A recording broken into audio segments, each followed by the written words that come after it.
Imagine you're pulling into a convenience store on a Tuesday night. You just need to grab a bottle of water, maybe fill up the tank. Right, just a totally standard errand. Exactly. It is arguably the most mundane, repetitive action in your entire weekly routine. You're already mentally at home thinking about what you're going to watch on TV. Or, stressing about work the next morning. Yeah, exactly. Hmm. Your brain is essentially operating on autopilot. But what if that specific environment, combined with that exact disengaged mindset, creates the absolute most dangerous vulnerability you will expose yourself to all week? It really forces a complete reevaluation of, well, how we navigate public space in general. Because we kind of culturally condition ourselves to associate danger with, like, isolated, obvious threats. Right, the dark alleyway, the abandoned parking structure at midnight. Yeah, but the reality of predatory behavior paints a totally different picture. Which brings us to the core mission of today's deep dive. Yeah. We are unpacking a highly tactical, really uncompromising document today. Oh, absolutely. It pulls no punches. It's an article titled Gas Station Awareness for Florida Gun Owners. It was written on June 3, 2026 by Herfel, who is a firearms instructor with a 30-year career in law enforcement and tactical education. Published by Valortech, right, the Florida-based firearms training company. That's the one. Yeah. And our goal here is to extract the tactical, the legal, and the psychological frameworks from this Valortech training and apply them directly to how you move through the real world. Yeah, because what we're looking at here is essentially a masterclass in risk mitigation. It actively dismantles all that conventional wisdom about carrying a concealed weapon. Let's focus on the actual environment for a second, because I want to challenge the premise slightly. I get that gas stations in places like Tampa or Orlando or Daytona are busy, but aren't we overstating the risk a bit? I mean, it sounds like paranoia until you actually look at the physical geometry and the human patterns of these locations. Right, because thousands of people pump gas along the I-4 corridor every single night without ending up in a life or death scenario. Is it truly that uniquely dangerous? Well, it's not just the sheer volume of people. What's fascinating here is the transient nature of it all. You're dealing with massive tourist corridors, late-night travel routes, and criminals looking for easy, distracted targets. And people are so distracted. Exactly. Think about your physical state. When you're pumping gas, you are literally tethered to a pump. Your back is usually to traffic. And your car doors are probably unlocked while you handle the transaction. Yeah. You are geographically anchored in a highly accessible public space. Danger really doesn't care about your routine. So it's this intersection of physical vulnerability and access. But there's a huge neurological component here, too. Oh, for sure. You pull in, and because you've survived this exact errand 1,000 times before, your brain just drops its guard. The source actually calls this the problem of routine. It's like driving on autopilot. You arrive at home and suddenly realize you don't remember the last 10 minutes of the commute. That's the perfect way to put it. The brain is fundamentally an efficiency machine. It just wants to save energy. Right. It uses predictive coding. When it recognizes a familiar pattern, like pulling up to a pump, walking through those sliding glass doors, it predicts a safe outcome based on your past experiences. Does routine literally blind us to obvious warning signs in public spaces then? It literally does. Because it predicts safety, it just stops scanning the environment for anomalies. You pull out your phone, you stare at the little video screen on the gas pump. Completely zoned out. Yeah, and you become completely blind to the fact that someone might be pacing near the ice machine, evaluating you as a target. Valortech's philosophy is that avoidance is actually winning early. Because criminals aren't looking for a fair fight. Right, they're looking for an opportunity. Exactly, and they recognize that specific flavor of distraction instantly. But, okay, let's unpack this. Because a lot of people who follow this case closely are already well aware of these environmental vulnerabilities. Many would say, well, this is exactly why I carry a concealed weapon. The classic argument. Right. Wait, isn't the whole point of a concealed weapon to feel more secure? How does having the tool actually become a liability for an untrained civilian? Well, that brings us to what Valortech considers one of the most dangerous psychological traps you can fall into, the magic shield fallacy. The magic shield. I like that term. Yeah, because the state might issue you a permit, but that little piece of plastic does not magically download situational awareness into your nervous system. It's not a software update for your brain. No. And the author makes a highly aggressive point here, distinguishing between merely legal carry and trained carry. For an untrained civilian, the gun can create a massive false confidence. So if you think you're safe simply because you're armed, you basically give your brain permission to skip all the vital threat assessment steps. Exactly. You subconsciously assume you have a trump card, so you stop paying attention. And that false confidence is deadly because it stems from a profound misunderstanding of how the human body actually reacts to violence. Because shooting paper targets at a static range is completely different, right? Right. It's night and day.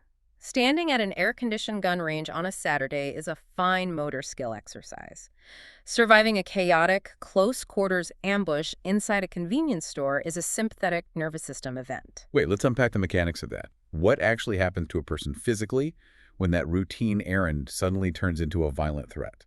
Well, neurologically, your brain dumps a massive amount of adrenaline and cortisol directly into your bloodstream. Just an instant chemical flood. Total flood. And your frontal lobe, the part responsible for logic, reason, and complex problem solving starts to shut down. Wow. Yeah. And your amygdala, which is the primal fear center, just takes the wheel. Biomechanically, your body immediately pulls blood away from your extremities. That protect your organs, right? Right. It pushes blood toward your major organs and large muscle groups to prepare for fight or flight.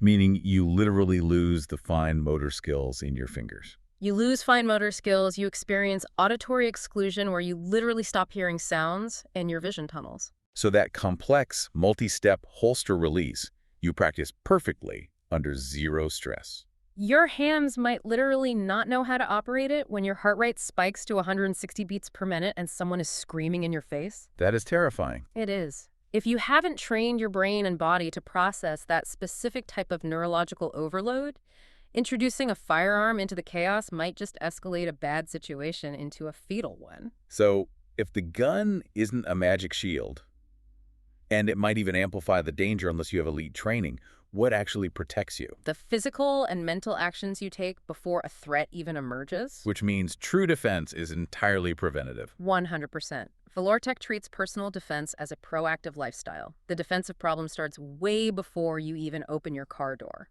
And the source lays out this pre-engagement checklist, right? Starting right in the parking lot. Yeah, most people just pull nose first into the closest available spot, completely oblivious. But the checklist demands parking strategy. Like avoiding blind corners. Exactly. Don't wedge your vehicle between a dumpster and a delivery truck.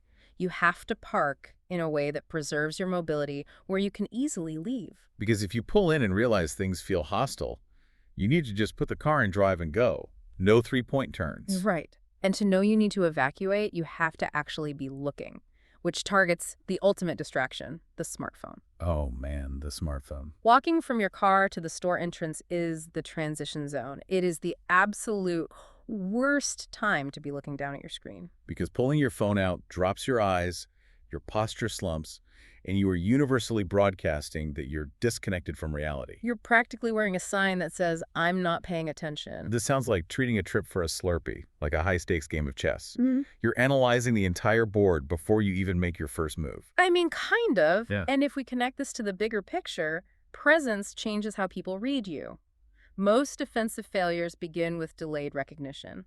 But you aren't staring at every single person with, like, intense paranoia. Right. You're just passively scanning for a break in the pattern. Exactly. You establish a baseline of normal behavior for a Tuesday night at a gas station, and you look for the anomaly. Someone pumping gas? Normal. Someone wearing a heavy winter coat in Florida in July, just loitering? Anomaly. I love that quote in the text about this. Herfo writes, "Your ego does not need fuel. Your vehicle does." It's brilliant. You don't lose points for just driving 2 miles down the road to a better lit station. Avoidance is the ultimate victory. And that awareness extends to the storefront glass too, right? Before you even enter. Yes, those large windows are tactical assets. You have to look inside through the glass while you're still in the parking lot. What specifically are you looking for through all that visual clutter? You're looking for the clerk. Are they visible? Is there unusual tension? Are people loitering with no clear purpose? Is merchandise knocked over? Because if you see that from the outside, you just turn around. You retain all your options.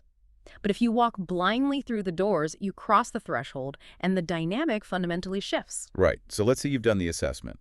The lot was clear. The glass looked fine. You walk inside to grab your water. But once you step up to the register, you're locked into a geographic bottleneck. The source text explicitly labels the store counter as the danger zone. Because it's where the money, the employees, and any confrontation will inevitably converge. Exactly, it's the epicenter. And the dynamics there are incredibly unforgiving. Herfel is blunt about the severe risks of trying to draw a weapon if a criminal already has one pointed at the clerk. Because action is always faster than reaction. Always. If their gun is already out, you are hopelessly behind the curve. Valortech uses this to lay down a very hard, non-negotiable rule. You are not law enforcement. Okay, here's where it gets really interesting. I want to ask a challenging ethical question here. Go for it. If you're armed and you see someone robbing a terrified clerk, doesn't moral outrage demand you do something? I mean, isn't that why people carry in the first place? To protect innocent life. It's a completely human instinct, but the source material warns against letting moral outrage dictate tactical decisions. Civilians do not have general arrest powers. You aren't trained to clear buildings with a SWAT team. No, and you definitely shouldn't be protecting corporate property. The bag of chips and the cash in the drawer are not worth a homicide investigation. Life is greater than property. Because the reality of violence in that space is just absolute chaos. Complete chaos. Think about the unknowns. What if the visible robber has a lookout at the door? You engage, and you get shot in the back. Or an innocent customer dives for cover and crosses your line of fire. Exactly. And consider the police response. If an arriving officer sprints up to the glass, what do they see? They just see you in civilian clothes holding a gun. Right. They don't know you're the hero. The civilian's first job is not to be a hero, but to avoid becoming a victim. The firearm is a tool of absolute last resort. Which leads directly into the chilling reality of the legal system. Because pulling the trigger is only the beginning of the nightmare. The legal aftermath. And Valortech teaches that your legal defense actually starts in the parking lot, with your decision-making. Florida's legal standards for self-defense are a brutal reality check here. Fear, anger, and moral outrage do not equal legal justification. They absolutely do not. The listener will be judged by prosecutors, judges, and juries based on reasonableness, imminence, and lawful presence. Meaning, was the threat of death actually happening right that second? And was your fear objectively reasonable? Yes. They will examine 4K video footage frame by frame and witness statements, not the adrenaline-fueled fantasy version of events you experienced. They have all the time in the world to dissect a 3-second encounter. Emotion holds no weight in court. And speaking of true life or death threats, the source introduces the ultimate red line being moved to a secondary location. Like a back stock room, an employee restroom, or a vehicle. It's like hitting a point of no return in a video game. Surrendering property is one thing, but once they try to move you out of public view, the rules of survival completely change. Because it is a severe escalation. You lose your exits, you lose the cameras, and you lose the witnesses. You're completely isolated. And historically, the survival rate drops catastrophically once you're moved. This is the absolute red line where compliance ceases to be a survival strategy. This raises an important point about the timeline of violence, right? This raises an important question about timing and decision-making, exactly. The later you recognize a problem, the fewer options remain. If you wait until you're being shoved toward a back room, your options are basically zero. Which is why Valortech emphasizes legal aftermath preparation and early recognition well before a shot is ever fired. So what does this all mean? When you look at the environmental geometry, the neurology, the legal standards, true self-defense isn't really about the gun. Not at all. It's about mental discipline, early recognition, and adult responsibility. The ultimate goal is never to win an argument or prove your courage. The goal is simply to go home. It really is. But, reading through all this, it leaves me with a final kind of complex thought that wasn't explicitly covered in the text, but it builds on it. Okay. If everyone adopted this intense level of tactical hyper-awareness in their daily routines, constantly establishing baselines, scanning for anomalies, mapping exits, would it actually make our public spaces universally safer and more respectful? Or would it backfire? Right. Would it lead to a pervasive culture of chronic suspicion and just total psychological exhaustion? It's a huge burden to carry mentally. It really is a heavy question. Where is the line between being safe and being perpetually on edge? And that is exactly what I want you to ponder the next time you pull into a gas station on a Tuesday night. Before you instinctively reach for your phone, just take a breath and look around. Are you coasting on the false comfort of routine, or are you truly aware of what's waiting for you outside the glass? Stay safe out there.